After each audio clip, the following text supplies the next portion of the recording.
from Sunday's Open Question and Answer. منجانب اتوار کا کھلا سوال و جواب.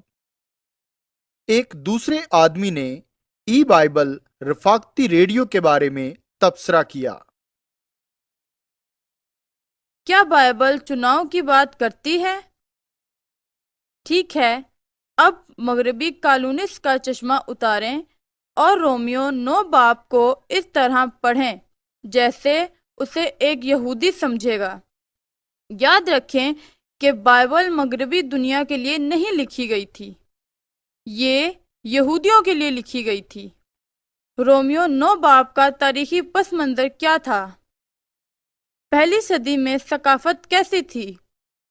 رومیو 9 باب کو امریکی ذہن سے پڑھنا چھوڑ دیں اور اسے اس طرح پڑھیں جیسے پہلی صدی میں یہودی اسے سمجھتے ہوں گے.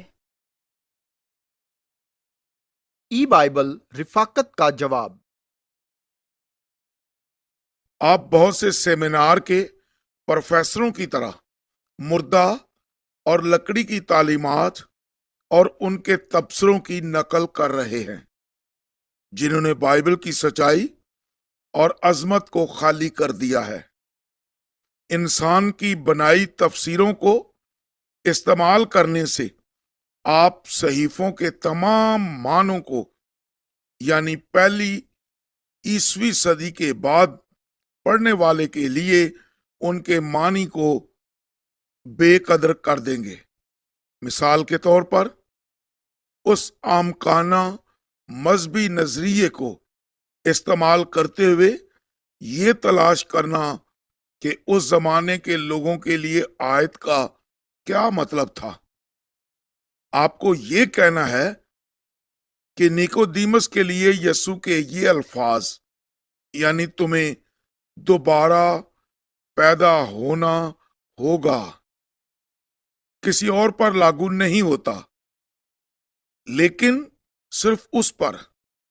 اور رومیو کی کتاب اور اس کی شاندار وضاحتیں جیسا کہ مسیح یسوع میں ان کے لیے مزید کوئی مذمت نہیں ہے، صرف اس وقت کے رومیو پر لاگو تھا. سراسر حماقت ہے. خدا ہمیں بتاتا ہے کہ اس نے بائبل کس طرح سے لکھی اور ہم پڑھنے والے یعنی تمام صدیوں اور زمانوں میں اس میں سے کیسے سمجھیں. دوسرا تموتھیوس 3 باب 16 آیت میں ہر ایک صحیفہ جو خدا کے الہام سے ہے تعلیم اور الزام اور اصلاح اور راست بازی میں تربیت کرنے کے لیے فائدہ مند بھی ہے. تمام صحیفے نظریہ کے لیے فائدہ مند بھی ہیں. لہذا جب خدا رومیو 9 باب میں کہتا ہے کہ وہ جس پر چاہے گا رحم کرے گا، تعلیم یعنی نظریے اور ہم سب کے لیے فائدہ مند ہے اور سب پر لاگو ہو سکتا ہے. اور وہ تعلیم جو غلط طریقے سے مرضی سے قبول کرنے والوں نے غلطی کی ہے وہ یہ ہے کہ خدا نے اپنے لوگوں کو اپنے الہی منصوبہ کے اور چننے کے خود مختار منصوبہ کے مطابق بچایا ہے. نجات خدا کی ہے. خدا سارا جلال پاتا ہے اور کمزور گناہگار آدمی کوئی کردار ادا نہیں کرتا سوائے ایک مردہ بدبودار روحانی لاش ہونے کے جس پر خداوند یسوع کے ذریعے سے کام کیا گیا. لازر کے جسمانی جی اٹھنے نے خوبصورتی سے اس طرح مثال دی ہے کہ کس طرح خدا گناہگاروں کی روحوں کو بچاتا ہے. منجانب اتوار کے کھلے سوال و جواب. ای بائبل رفاقت کے یوٹیوب چینل پر چھوڑا گیا تبصرہ۔ یہاں تک کہ ہیرلڈ کیمپنگ وفادار پیروکاروں، فیملی ریڈیو کے صدر اور ارکان اور عملے نے روحانی اٹھائے جانے کی تعلیم پر اور نجات کے ختم ہونے پر جس دن سے ہیرلڈ کیمپنگ کی موت واقع ہوئی تعلیم بند کر دی۔ جناب، کیا آپ جانتے ہیں ایسا کیوں ہوا؟ اس کے بارے میں سوچیں۔ وہ اس نتیجے پر پہنچے کہ اس سے غلطی ہوئی تھی، اس وجہ سے انہوں نے اسے بند کر دیا، اور وہ صحیح ہیں۔ اور جناب، آپ اب بھی غلطی پر ہیں۔ ای بی ایف رفاقت کا جواب۔ تب سے فیملی ریڈیو ایک تباہی کا شکار ہے۔ وہ بہت سی سچائیوں کی وہ نظر کھو چکے ہیں جسے سامنے لانے کے لیے خداوند نے جناب کمپنگ کا استعمال کیا تھا۔ اور ہاں، میں جانتا ہوں کہ انہوں نے توبہ کیوں کی۔ انہوں نے ایسا مصر واپس لوٹنے کی خواہش سے کیا۔ اس معاملے میں مصر ایک اجتماعی مرتد کلیسیا اور دنیا ہے، کیونکہ اس وقت اجتماعی کلیسیا دنیا کا ایک دوسرا حصہ بن چکی ہے۔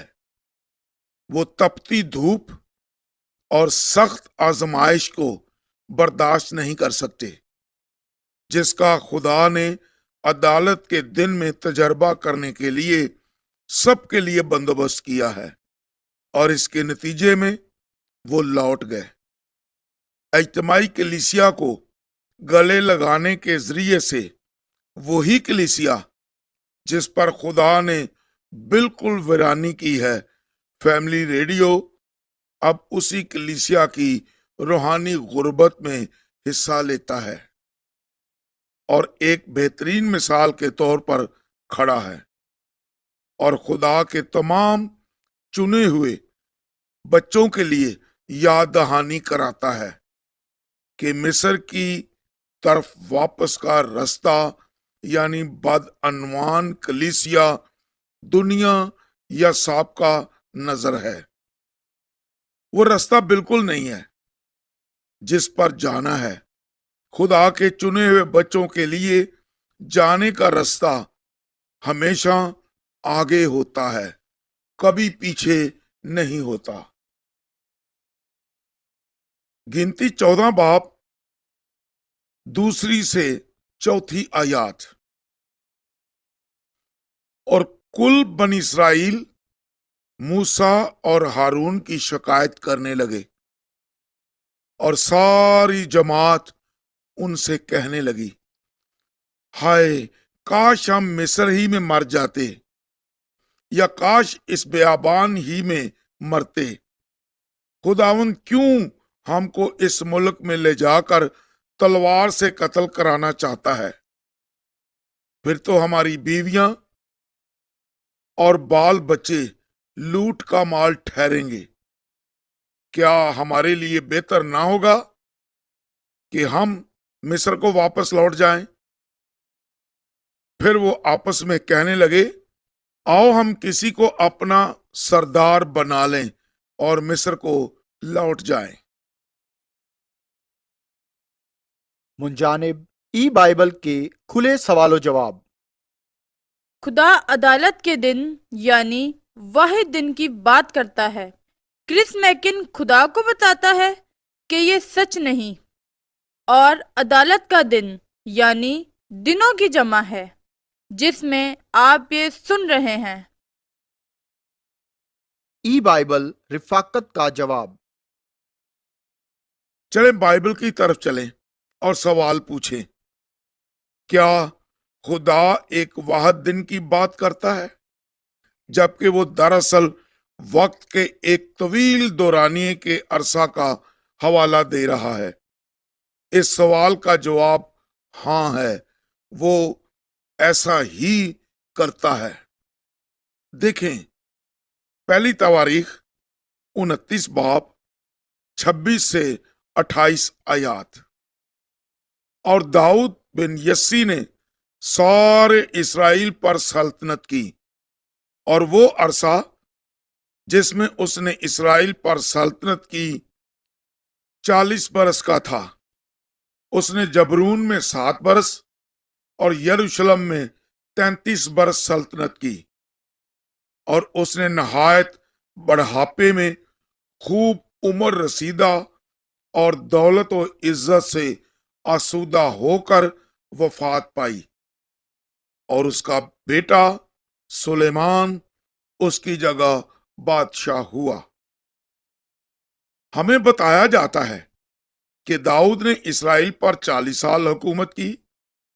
ये वो वक्त था जब उसने हुकूमत की जिस अबरानी लफ्ज का वक्त के तौर पर तर्जमा किया गया है वो मजबूती का अदद 3117 यौम है, और ये एक दिन के लिए मखसूस लफ्ज है। जिस दिन ने इसराइल पर हुकूमत की वो 40 सालों का था।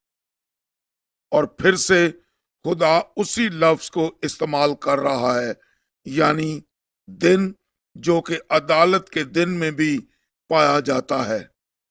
मगर दरअसल वो कह रहा है कि उस वक्त का दौरानिया 40 सालों का था।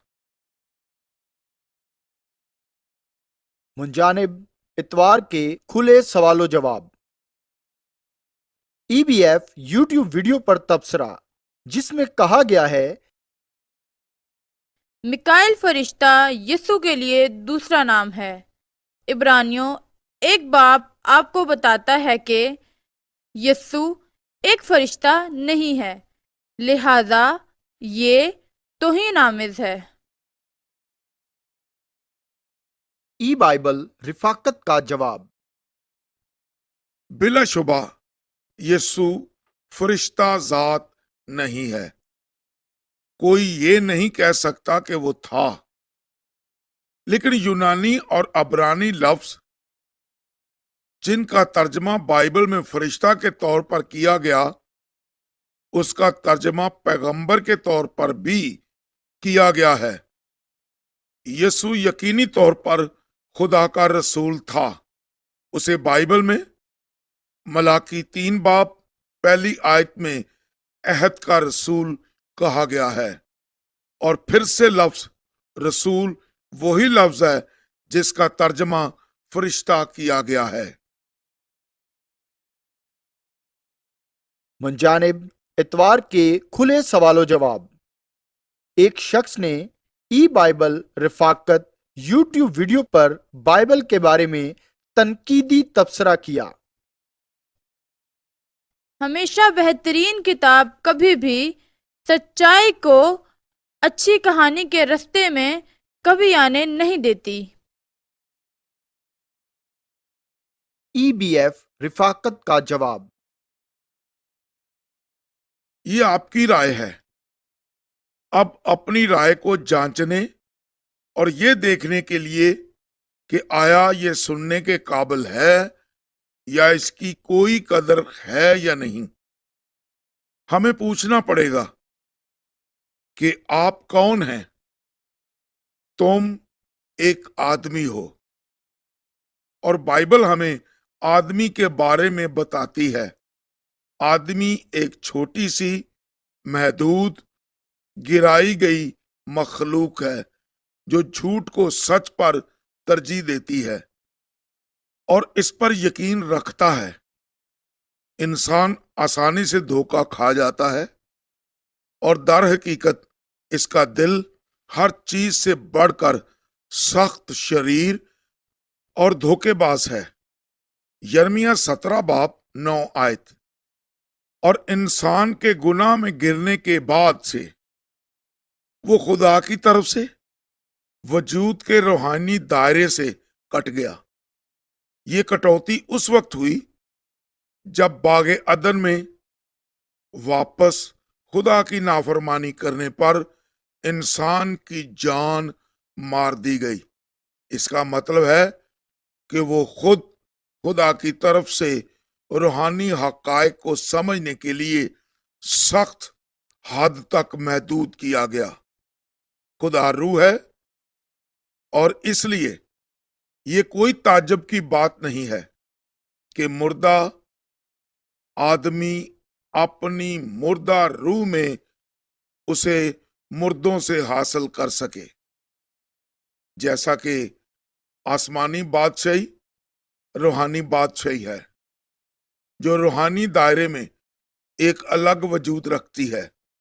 इंसान की मुर्दा रूहानी फितरत उसे कायनात की तबई असलियत को मानने पर मजबूर करती है और ये कि रूहानी दायरे का कोई वजूद नहीं। यूं हम फितरी जहन रखने वाले अफराद से ये तवक्का करेंगे कि वो बाइबल जैसी किताब का मजाक उड़ाएं जो कि खुद एक रूहानी किताब है, यानी जो हद दर्जा गहरे मानी रखती है और जो रूहानी चीजों की बात करती है। अफसोस की बात है कि फितरती इंसान बाइबल का मजाक उड़ाता है क्योंकि खुदा ने खुद उसे तमाम बातों में सच्चाई को समझने से रोक रखा है जिनका ये ऐलान करता है। पहला करंथियों पहला बाब 21 आयत। इसलिए कि जब खुदा की हिकमत के मुताबिक दुनिया ने अपनी हिकमत से खुदा को ना जाना। गौर करें कि ऊपर की आयत हमें बताती है कि यह खुदा की हिकमत से है कि दुनिया खुदा को ना जाने, यानी खुदा वो है जो जमीन के गैर नजात याफ्ता लोगों से अपने वजूद को फाल तौर पर छुपा रहा है।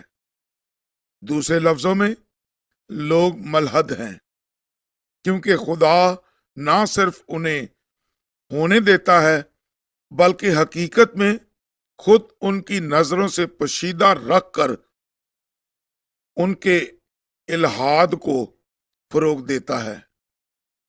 खुदा हमें बराह रास्त बताता है कि वो खुद को कई जगहों पर छुपाता है, लेकिन यहां एक बयान है जो इसको बयान कर रहा है।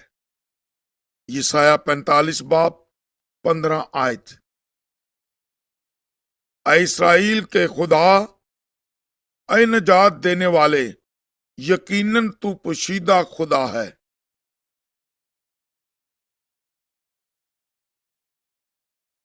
मुंजानिब इतवार के खुले सवालों जवाब।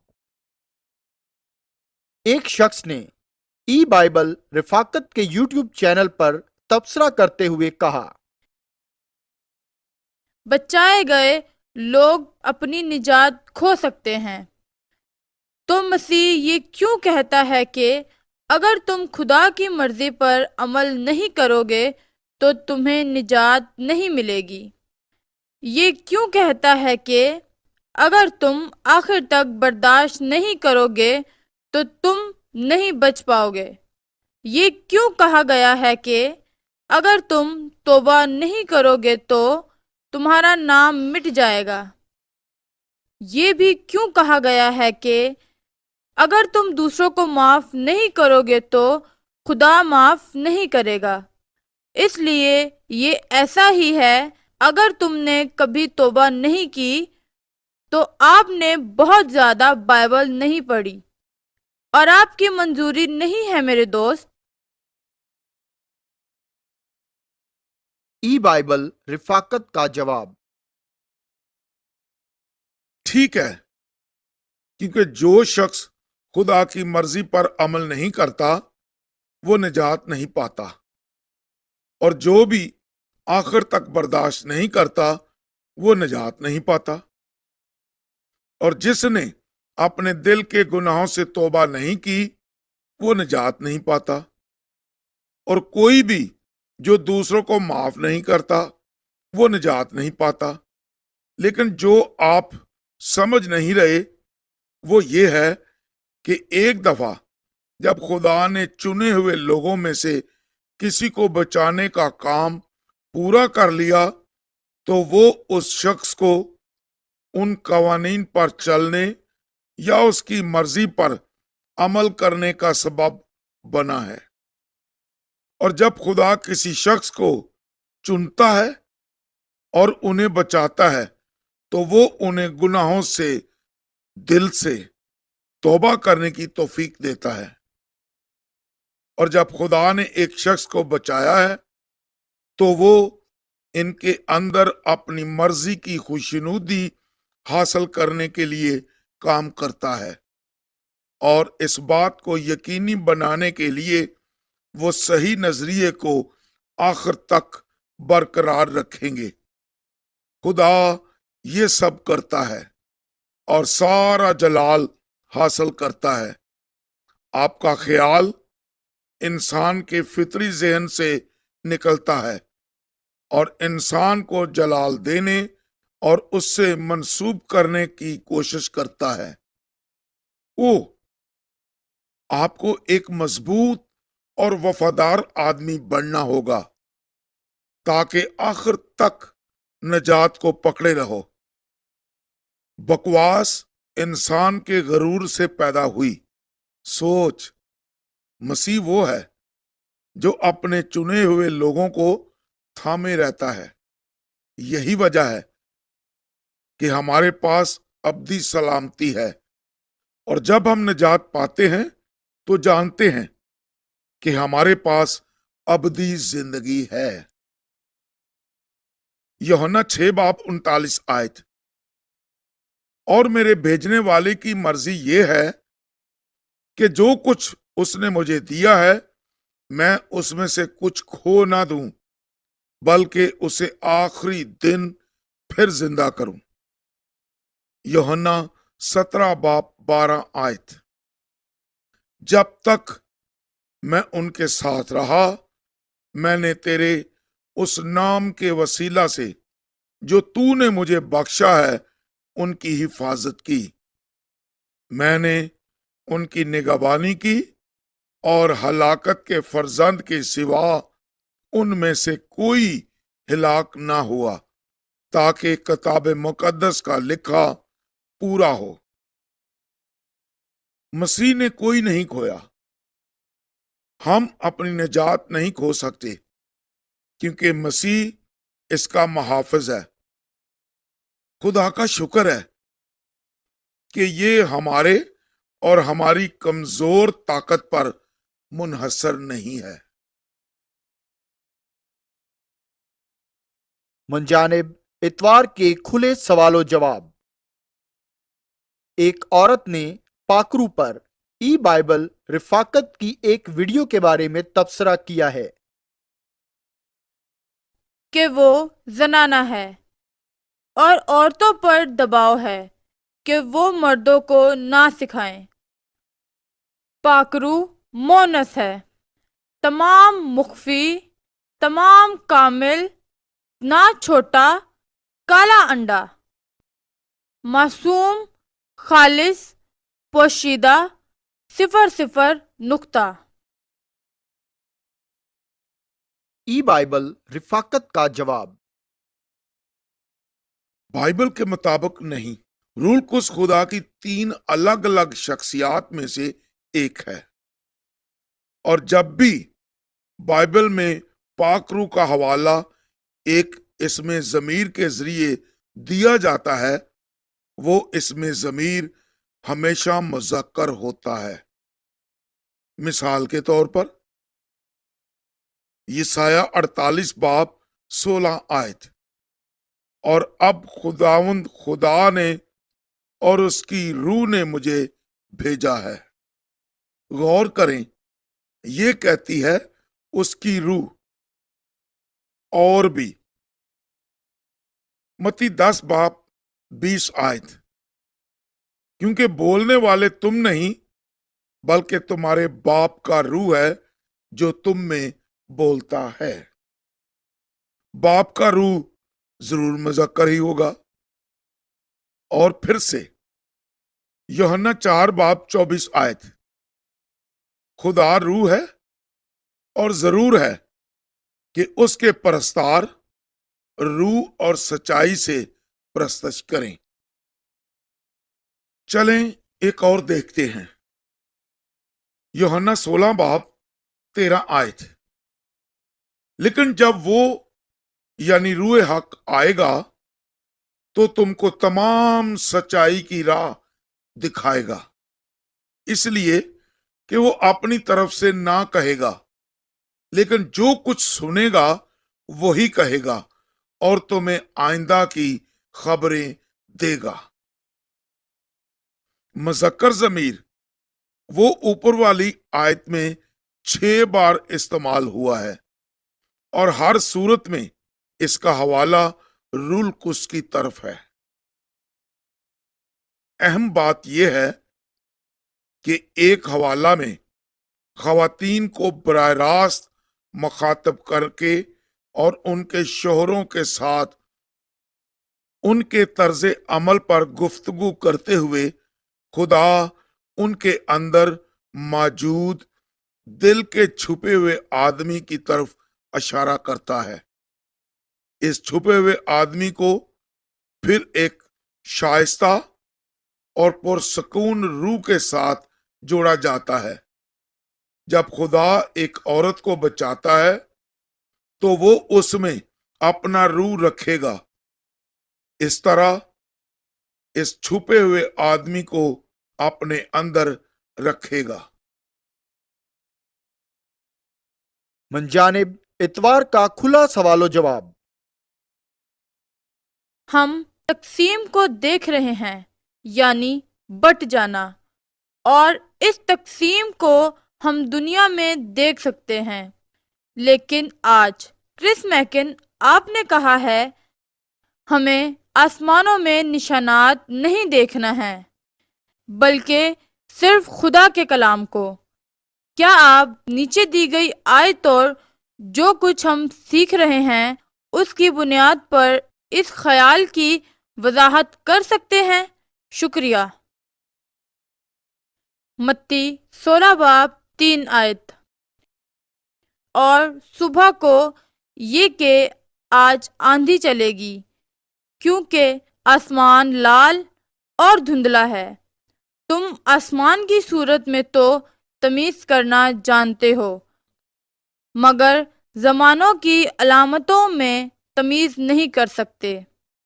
اس زمانے کے برے اور زناکار لوگ نشان طلب کرتے ہیں، مگر یونا کے نشان کے سوا کوئی اور نشان ان کو نہ دیا جائے گا، اور وہ ان کو چھوڑ کر چلا گیا۔ EBF رفاقت کا جواب۔ ہاں، میں آپ کا سوال سمجھ گیا ہوں۔ ہم نے حال ہی میں سیکھا ہے کہ آخری عدالت میں شیطان کی سلطنت یعنی دنیا کو تقسیم کرنے کا خدا کا منصوبہ ہے۔ اس نتیجے تک پہنچنے کے لیے ہم نے دنیا کی طرف نہیں دیکھا اور دنیا کی افراتفری اور ایک دوسرے کے خلاف تقسیم کو نہیں دیکھا۔ نہیں، ہم نے بائبل سے شیطان کی بادشاہی کو تقسیم کرنے کے خدا کے منصوبے کے بارے میں سیکھا ہے، اور پھر ہم نے اس دنیا یعنی شیطان کی بادشاہی کو دیکھا اور دیکھا کہ ان چیزوں سے مماثل ہے جو ہم بائبل میں آخری عدالت میں بیان کیا گیا دیکھتے ہیں۔ دانیل 5:28 فریس یعنی تیری مملکت منقسم ہوئی اور مادیوں اور فارسیوں کو دی گئی۔ مرکز 3:24 اور اگر کسی سلطنت میں پھوٹ پڑ جائے تو وہ सल्तनत कायम नहीं रह सकती। और अगर किसी घर में फूट पड़ जाए तो वो घर कायम ना रह सकेगा। और अगर शैतान अपना ही मुखालिफ होकर अपने में फूट डाले तो वो कायम नहीं रह सकता, बल्कि उसका खात्मा हो जाएगा। दूसरे लफ्जों में, हमने वही काम किया है जैसा कि जब हमें मालूम हुआ कि दुनिया की कलीसियाएं खुदा की अदालत के तहत आ गई हैं और तबाही के लिए शैतान के हवाले कर दी गई हैं। हमने सबसे पहले इस सच्चाई को बाइबल में सीखा और फिर हमने कलीसियाओं को देखा और इनकी खौफनाक रूहानी हालत देखी और महसूस किया कि कलीसियाओं की सूरत हाल उन पर खुदा की अदालत की वजह से थी। बाइबल से एक सच्चाई सीखना और फिर इस सच्चाई के मंशूर को इस इलाके में देखना काबिल कबूल है, जिस पर यह देखने के लिए बहस की जाती है कि दोनों कैसे मिलते हैं।